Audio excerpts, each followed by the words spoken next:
Salam sejahtera Malaysia, Denyut Nadi Suara Rakyat bergema di channel ini. Saya minta maaf, ramai orang kata kenapa buat ulasan di kereta. Sebab saya ada masa di kereta aja.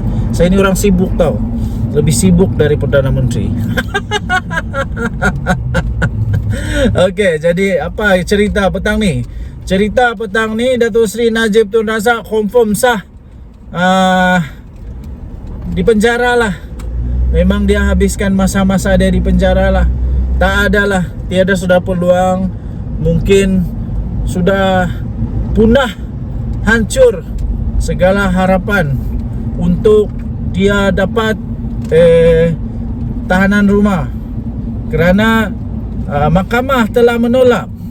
Mahkamah telah menolak permohonan semakan kehakiman untuk rayuan supaya dapat Najib Razak tahanan di rumah. Tapi nampaknya telah ditolak oleh mahkamah. Minta maaf lah Encik, minta maaf lah Encik, puan, nenek, aki, uncle, aunty, minta maaf.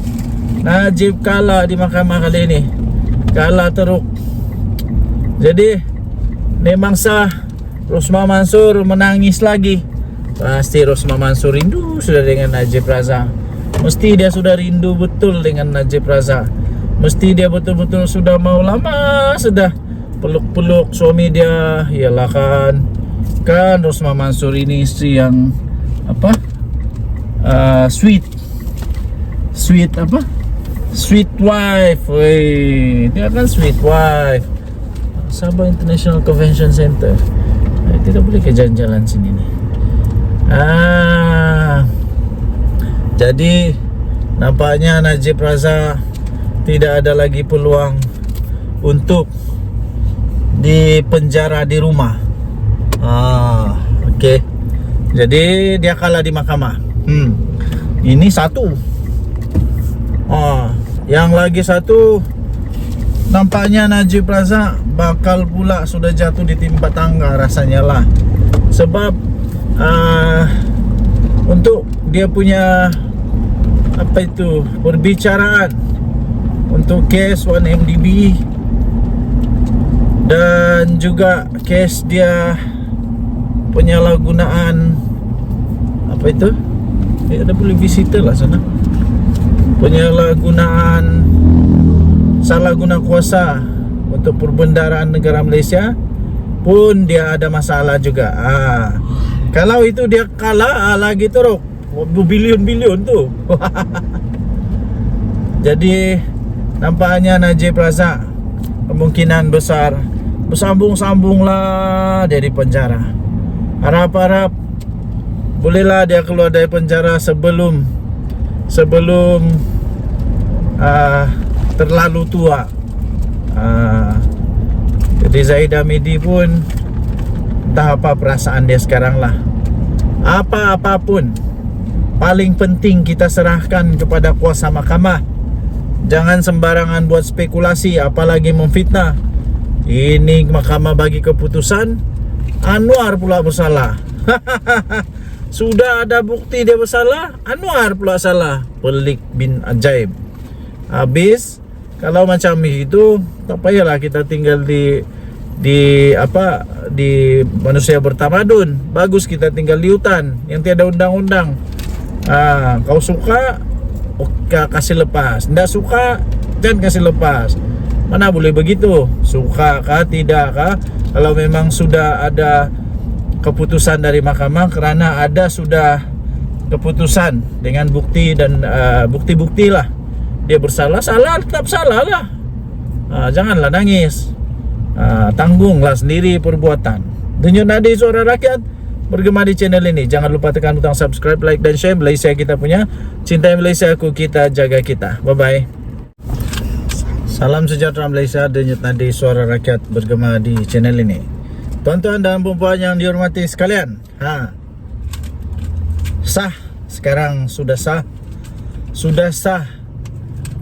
Pakatan Harapan menang di Sungai Bakap. Ini bukan bukan satu keputusan yang telah diramal oleh Tok Kadok atau diramal oleh Nenek Kebayan. Ini bukan ramalan Sanusi, ini bukan juga ramalan Azmin Ali atau Muhyiddin Yassin atau Hamzah Zainuddin atau Tok Guru Hadi Awang atau Tuan Ibrahim ISO 14001, bukan. Dan ini pun bukan ramalan saya. Ini adalah satu kajian terperinci yang telah dibuat oleh Institut Darul Ihsan. Institut Darul Ihsan yang telah membuat kajian secara terperinci mengenai tren kehadiran, tren penduduk di Sungai Bakap, bagaimana mereka menerima, mereka punya manifesto, ceramah-ceramah, dan juga kepada perbandingan ataupun kepada ialah perbandingan weakness and strength. Itu SWOT, strength, weakness, lepas tu opportunity dengan threat. Didapati calon daripada Pakatan Harapan, daripada PKR, memang 100% menang. Ada orang cakap riak takabur. Bukan saya yang cakap, ini bukan saya, ini Institut Darul Ihsan yang cakap. Institut Darul Ihsan, kerana kajian telah dibuat, dan kajian ini bukan kajian yang seperti dibuat oleh PAS, yang mana kata calon mereka sudah dikaji sejak sekian lama, paling sesuai. Yang saya pun tidak tahu macam mana orang boleh kata dia paling sesuai untuk lawan seorang calon daripada PKR yang ada PhD. Manakala calon daripada PAS ni dikatakan, diwar-warkan, dikabar-anginkan, yang saya pun tidak tahu kebenarannya, tapi diwar-warkan, kononnya dia hanya ada SPM dan SAP. SPM dan SAP. SPM dan SAP. Selalu kalau orang yang calon SPM dan SAP ni saja, memang buat ucapan pun tak erti, apa lagi mau cakap bahasa Inggeris. Tapi tidak pastilah kan, kadang-kadang ada orang yang pandai juga walaupun SPM saja. Tapi itu pun tidak pasti dia betul-betul ada SPM kah, atau lebih dari SPM kah, atau PMR saja kah, atau apakah. Tapi yang paling lucu, dia masih kerja di satu kilang yang mana kilang itu sudah ditutup selama 2 tahun. Walaupun sudah kilang ditutup 2 tahun, dia masih kerja. Itulah yang menjadi lucu dan lawak jenaka tu. Kemudian dia pun kena bagi ISO 14001, iaitu satu pengiktirafan untuk kilang. Hebat juga Tuan Ibrahim Tuan Man ini bagi pengiktirafan, iktiraf kepada seorang manusia menjadi seorang kilang. Seorang kilang, sebuah sebiji sehelai, sekeping kilang. Okay, so itulah tuan-tuan dan puan, apa pendapat anda pula? Adakah anda rasa ini satu takabur, satu yang bongkak, sombong, angkuh, terlalu overconfident daripada IDE, Institut Darul Ihsan, yang menyatakan bahawa PHBN Pakatan Harapan menang bergaya. Janganlah marah, janganlah koyak, janganlah. Nanti sekarang hari Rabu, 3 hari lagi akan menentukan sama ada sekali lagi PAS menang ataupun kali ini mereka terciduk pula oleh PKR. Okay, Denyut Nadi Suara Rakyat bergema di channel ini. Jangan lupa untuk tekan butang subscribe, like dan share. Tinggalkan komen anda, sama ada komen manis-manis kah, pahit-pahit, masam-masam, geram-geram, apa sajalah, tinggalkan. Betul-betul lah menghairankan satu Malaysia. Selamat pagi tuan-tuan dan puan yang dihormati sekalian. Denyut Nadi Suara Rakyat bergema di channel ini. Okey, antara yang membuat saya terkejut sepanjang video saya kemarin, beberapa hari ini, video-video saya yang banyak view adalah apabila saya kasih tajuk ada musibah Anwar kena lepas tu Anwar tumbang, lepas tu Kerajaan Perikatan Nasional ambil alih kerajaan, lepas tu Muhyiddin Yassin angkat sumpah. Betul, semua tu mendapat banyak sangat view, seolah-olah memang walaun ni, pembangkang ni memang sangat berharap seolah-olah mereka sangat-sangat berharap dan sedang mengharap, mungkin juga sedang mendoakan supaya betul-betul semua bala malapetaka tu menimpa Perdana Menteri Datuk Seri Anwar Ibrahim. Tapi jangan lupa, dalam ramai-ramai ada otak macam begitu, ramai juga ada otak yang baik-baik, ramai juga yang mendoakan supaya negara kita aman damai, supaya tidak ada persekongkolan, supaya Perdana Menteri dalam keadaan yang baik.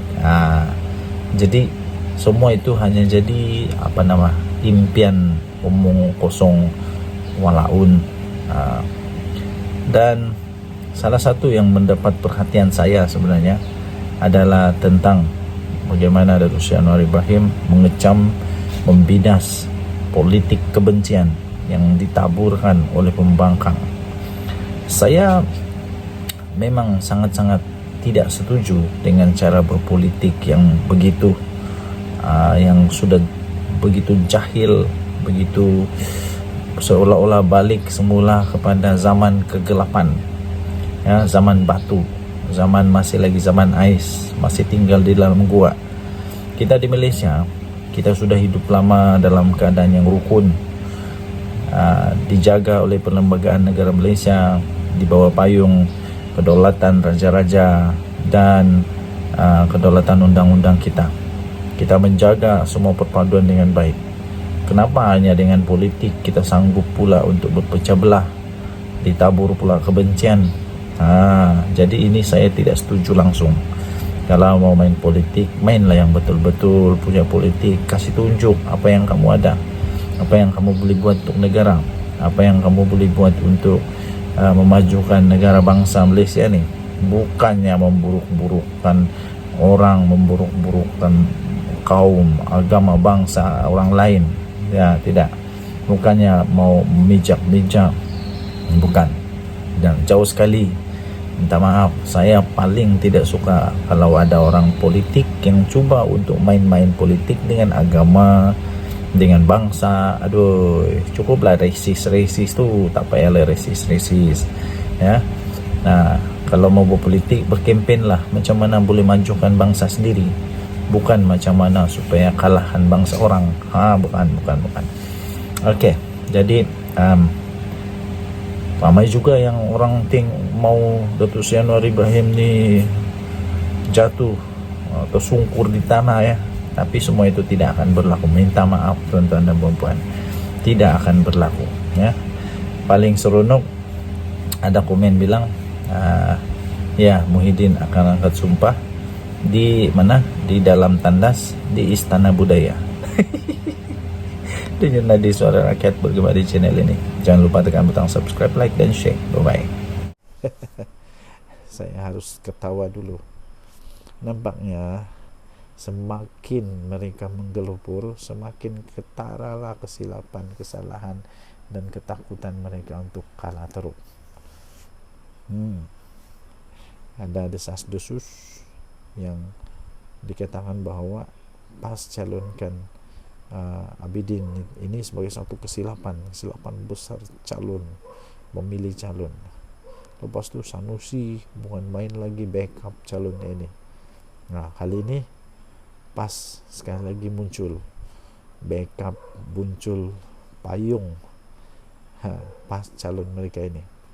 Tapi itulah saya kata, makin mereka menggelupur, makin mereka cuba untuk menutup, makin ketara kesilapan, kesalahan, dan entah, mungkin mereka sekarang sebenarnya sudah menyesal pas calonkan Abidin di Sungai Bakar berdasarkan kajian. Kata laporan ini, betulkah? Kalau berdasarkan kajian, pasti kamu sedar bahwa yang dia lawan itu bukan calang-calang. Walaupun berdepan pada tomahan, dan kritikan pihak lawan susulan calon yang dipilih oleh PAS Pulau Pinang menegaskan mereka tidak membuat pilihan yang salah dengan mempertaruhkan Abidin Ismail. Macam mana pun diorang cakap tak salah, bagi saya salah besar. Sebab walaupun mereka kata sudah buat kajian, saya kata tak pernah buat kajian. Kalau mereka tahu calon ini bakal berlawan dengan siapa, pasti mereka akan letak yang lebih baik. Pesuruhjaya PAS Negeri Muhammad Fauzi Yusuf berkata pemilihan Abidin bukan saja melalui tapisan pimpinan negeri dan pusat, bahkan turut melibatkan kajian khusus. Walawe PAS nih kalau cara memang hebat, kajian khusus lah itulah, alih-alih satu benda pun tidak buat. Dia kata tak silap pilih. Sebenarnya kita menerima senarai pencalonan daripada berbagai peringkat, dia kata. Selepas pihak PAS Negeri buat tapisan dan senarai pendek di antara pada PAS Pusat, dan pusat tidak terus buat keputusan, bahkan mengantar satu tim untuk buat kajian di sini, dia kata. Percayakah anda dengan ini? Hasil daripada kajian itu, dia kata, kita dapati kecenderungan masyarakat di Sungai Bakap berkehendakan wakil rakyat yang boleh didamping saja okey, tapi pandai ke buat kerja, pandai ke merancang. Ini suasana yang ada, dia kata. Sebab itu Abidin calon terbaik yang dipilih berdasarkan pada kajian, bukan kita ambil begitu saja, dia kata. Kita lihat bagaimana situasi dan keadaan masyarakat Sungai Bakap ini. Mereka mahukan wakil yang berdamping dengan rakyat dan membela masalah yang dihadapi mereka, dia kata. Iya betul, memang kena cari yang mudah didamping, memang. Tapi kena fikir juga, ini pilihan raya, ada menang dan kalah. Kalau setakat didamping saja, nenek saya pun boleh bercalon, datuk saya pun boleh bercalon, malah kucing saya pun boleh calon, sebab kucing saya mudah didamping.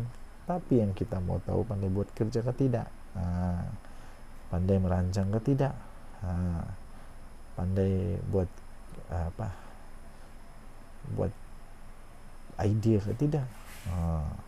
Semua itu bergantung kepada tahap pendidikan. Mau tidak mau, memang tahap pendidikan itu penting. Jadi orang-orang Sungai Bakap pikirlah panjang-panjang, mau yang didamping, mudah didamping, atau mau yang pandai buat kerja dan mudah didamping. Bagi saya, secara jujur, saya akan pilih orang yang bijak, mempunyai pendidikan tinggi, dan boleh didamping. Semua itu package. Dan nanti saudara akan bagaimana channel ini, jangan lupa tekan tombol subscribe, like, dan share. Bye-bye. Salam sejahtera Malaysia. Nampaknya ada lagi bakal kena. Inilah kehebatan Datuk Seri Anwar Ibrahim dan kerajaan yang ada sekarang. Biarlah orang benci-bencilah, yang penting rasuah mesti dihapuskan. Orang yang memang main rasuah, habislah. Memang terberak-berak lah kali ini, tercirit-cirit lah kali ini. Ada menantu yang tidak berani balik lah, ada anak sendiri yang sudah 2 kali kena dakwah di mahkamah lah. Macam-macam. Kali ini rasuah lebuh raya, rasuah projek lebuh raya. Kali ini 2 lagi termasuk datuk telah direman. Seorang pengurusi dan pengarah syarikat subkontraktor direman dalam siasatan SPRM berkaitan pembinaan projek lebuh raya di Lembah Kelang. 2 individu lagi ditahan reman dalam perkembangan terkini untuk siasatan rasuah, pencegahan rasuah, siasatan Suruhanjaya pencegahan rasuah Malaysia berkaitan pembinaan satu projek lebuh raya bernilai 1 bilion di Lembah Kelang. Menurut sumber, seorang pengurusi dan seorang pengarah untuk satu syarikat subkontraktor ditahan semalam ketika hadir memberi keterangan di Ibu Pejabat SPRM. Katanya pengurusi terbabit yang bergelar datuk, sudah kaya raya pun masih lagi perlu makan rasuah kah? Aduh. Datuk itu direman 5 hari sehingga 6 Julai. Manakala seorang pengarah syarikat direman 3 hari sehingga 4 Julai. Selepas perintah dikeluarkan oleh Mahkamah Magistrate Putrajaya pada hari ini. Kedua-dua suspek itu disyaki telah memberi rasuah. Disyaki, memberi bukan menerima. Kedua-dua suspek itu disyaki telah memberi rasuah RM200,000 kepada pegawai-pegawai dalam badan berkanun sebagai balasan bagi mendapatkan kerja projek pembinaan lebuh raya yang sebelum ini dijalankan oleh satu syarikat yang lain menurut sumber. Mereka juga dipercayai turut memberi rasuah kepada pegawai-pegawai di sebuah syarikat konsesi lebuh raya untuk tujuan yang sama. Pengarah kanan bahagian siasatan SPRM Hishamuddin Hasin ketika dihubungi mengesahkan tangkapan tersebut, dan siasatan itu dijalankan di bawah Section 16(b)(e) Akta SPRM. Dalam pada itu beliau mengesahkan semua suspek yang ditahan reman sebelum ini dilepaskan selepas tamat tempo reman, termasuk Ketua Pegawai Eksekutif CEO Syarikat Konsesi Lebuh Raya pada Isnin dengan jaminan RM150,000. Terdahulu 9 individu termasuk seorang CEO bergelar Datuk dan 2 pengurusan tertinggi Syarikat Konsesi Lebuh Raya ditahan dalam siasatan badan anti rasuah itu. Badan muka kepada yang makan rasuah. Harap-harap lepas ni ramai lagi jerung-jerung yang sudah jadi kaya raya, sudah jadi besar perut kerana makan rasuah ditangkap. Ini perlu dihentikan. Apa komen anda? Adakah anda setuju dengan saya? Akan ramai lagi yang akan ditangkap? Kita tunggu saja nanti. Denyut nadi suara rakyat bergema di channel ini. Jangan lupa untuk tekan butang subscribe, like dan share. Malaysia kita punya, cinta Malaysia ku, kita jaga kita. Kita jumpa lagi, bye bye. Salam sejahtera Malaysia. Nampaknya ada lagi bakal kena. Inilah kehebatan Datuk Seri Anwar Ibrahim dan kerajaan yang ada sekarang. Biarlah orang benci-bencilah, yang penting rasuah mesti dihapuskan. Orang yang memang main rasuah habislah, memang terberak-berak lah kali ini, tercirit-cirit lah kali ini. Ada menantu yang tidak berani balik lah, ada anak sendiri yang sudah 2 kali kena dakwah di mahkamah lah. Macam-macam. Kali ini rasuah lebuh raya, rasuah projek lebuh raya. Kali ini 2 lagi termasuk Datuk telah direman. Seorang pengurusi dan pengarah syarikat subkontraktor direman dalam siasatan SPRM berkaitan pembinaan projek lebuh raya di Lembah Kelang. 2 individu lagi ditahan reman dalam perkembangan terkini untuk siasatan rasuah, pencegahan rasuah, siasatan Suruhanjaya Pencegahan Rasuah Malaysia berkaitan pembinaan satu projek lebuh raya bernilai 1 bilion di Lembah Kelang. Menurut sumber, seorang pengurusi dan seorang pengarah untuk satu syarikat subkontraktor ditahan semalam ketika hadir memberi keterangan di ibu pejabat SPRM. Katanya pengurusi terbabit yang bergelar Datuk, sudah kaya raya pun masih lagi perlu makan rasuah kah? Datuk itu direman 5 hari sehingga 6 Julai. Manakala seorang pengarah syarikat direman 3 hari sehingga 4 Julai. Selepas perintah dikeluarkan oleh Mahkamah Magistrate Putrajaya pada hari ini. Kedua-dua suspek itu disyaki telah memberi rasuah. Disyaki, memberi bukan menerima.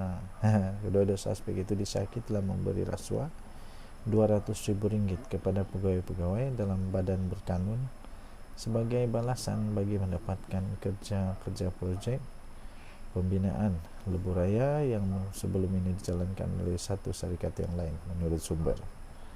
Mereka juga dipercayai turut memberi rasuah kepada pegawai-pegawai di sebuah syarikat konsesi lebuh raya untuk tujuan yang sama. Pengarah kanan bahagian siasatan SPRM Hishamuddin Hasin ketika dihubungi mengesahkan tangkapan tersebut. Dan siasatan itu dijalankan di bawah Section 16(b) Akta SPRM. Dalam pada itu beliau mengesahkan semua suspek yang ditahan reman sebelum ini dilepaskan selepas tamat tempo reman, termasuk Ketua Pegawai Eksekutif CEO Syarikat Konsesi Lebuh Raya pada Isnin dengan jaminan Rp150.000.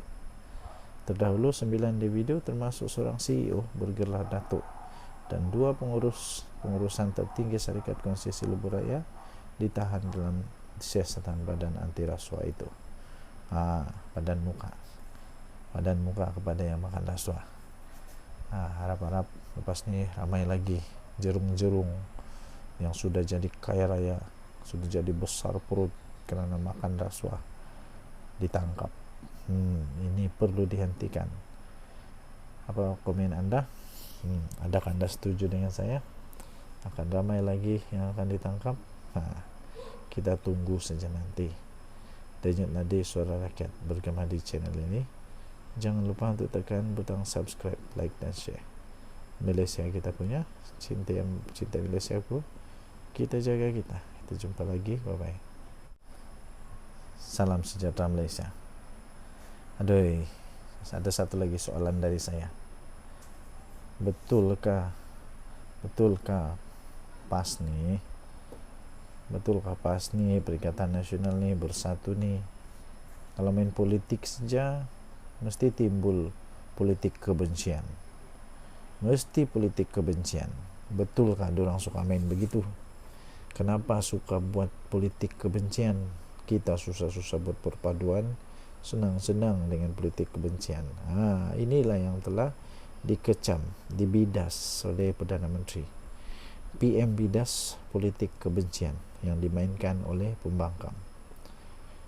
Perdana Menteri Datuk Seri Anwar Ibrahim berkata beliau tidak terganggu dengan politik kebencian yang sedang dimainkan oleh pembangkang untuk menyerangnya.